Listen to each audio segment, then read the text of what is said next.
क्या हुआ जब कर्ण आया द्वारिका जीतने? क्या उसका सामना भगवान श्री कृष्ण से हुआ? आखिर श्री कृष्ण ने क्या किया जब कर्ण द्वारिका को जीतने आया?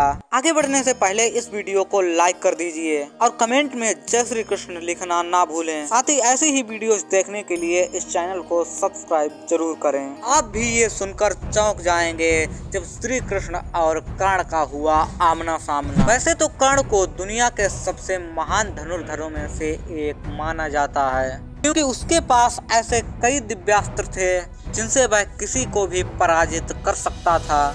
लेकिन एक समय ऐसा आया जब कर्ण किसी कारणवश एक युद्ध में पराजित हो गया और लोग उसकी महानता पर शक करने लगे और उसके सम्मान पर तरह तरह के सवाल उठाने लगे। कर्ण ने अपना आत्मसम्मान वापस पाने के लिए दिग्विजय यात्रा करने की प्रतिज्ञा की।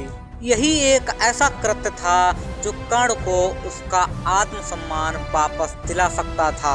कर्ण ने अपनी दिग्विजय यात्रा शुरू कर दी और उसने हस्तिनापुर के चारों ओर के राज्यों को जीत लिया। उसने आसपास के सभी राजाओं को पराजित करके हस्तिनापुर में मिला लिया और अब वह द्वारिका की तरफ बढ़ रहा था। लेकिन जब इसकी जानकारी इंद्र को हुई तो इंद्र ने ये बात बलराम जी को बता दी, क्योंकि कर्ण इंद्र के पुत्र अर्जुन का शत्रु था। इंद्र ने बलराम जी से कहा कि हे बलदाऊ, कर्ण अपनी दिग्विजय यात्रा पर निकला है और वह लगातार द्वारिका की तरफ बढ़ रहा है और मुझे लग रहा है कि वह जल्द ही द्वारिका पर भी हमला करेगा। इससे बलराम जी बहुत ही क्रुद्ध हो गए और उन्होंने ये सारी बात श्री कृष्ण को बताई। उन्होंने कहा कि हे कृष्ण, कर्ण द्वारिका की तरफ बढ़ रहा है और वह द्वारिका को जीतने का प्रयत्न जरूर करेगा। कर्ण की इतनी मजाल कि वह द्वारिका की तरफ देखे। मैं ये कृत्य कदापि स्वीकार नहीं करूंगा। लेकिन तब श्री कृष्ण ने कहा कि कर्ण ऐसा नहीं है, हमें कुछ भी करने से पहले एक बार कर्ण से बात करनी चाहिए। जहाँ तक मैं कर्ण को समझता हूँ वह बाकी योद्धाओं से बिल्कुल अलग है। वह जितना शक्तिशाली है उतना ही शांत भी है। सबसे पहले हमें कर्ण से बात करनी होगी।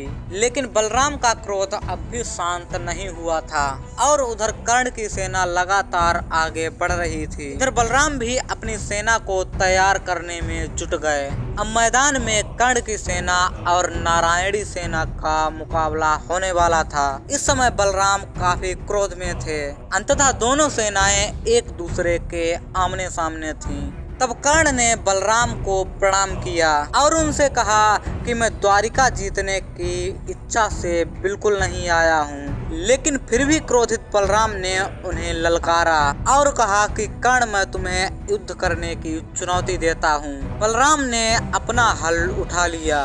उस समय श्री कृष्ण भी मैदान में थे। अब कर्ण ने अपने दो बाणों को प्रत्यंचा पर चढ़ा लिया और कर्ण ने ये दोनों बाण बलराम जी और श्री कृष्ण जी की तरफ छोड़ दिए। लेकिन ये दोनों बाण पुष्प की माला में बदल गए और ये दोनों मालाएं बलराम जी और श्री कृष्ण जी के गले में पड़ गईं।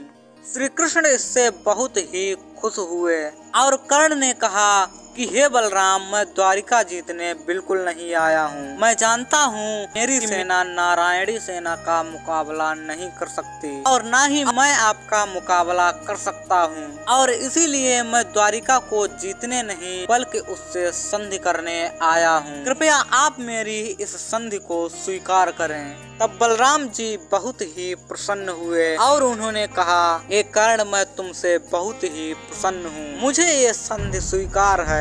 तो दोस्तों, आपको कर्ण की इस दिग्विजय यात्रा के बारे में जानकर कैसा लगा कमेंट में जरूर बताइए और ऐसी ही अन्य वीडियोस देखने के लिए हमारे चैनल को सब्सक्राइब जरूर करें। साथ ही कमेंट बॉक्स में जय श्री कृष्ण लिखना ना भूलें। जय श्री कृष्ण।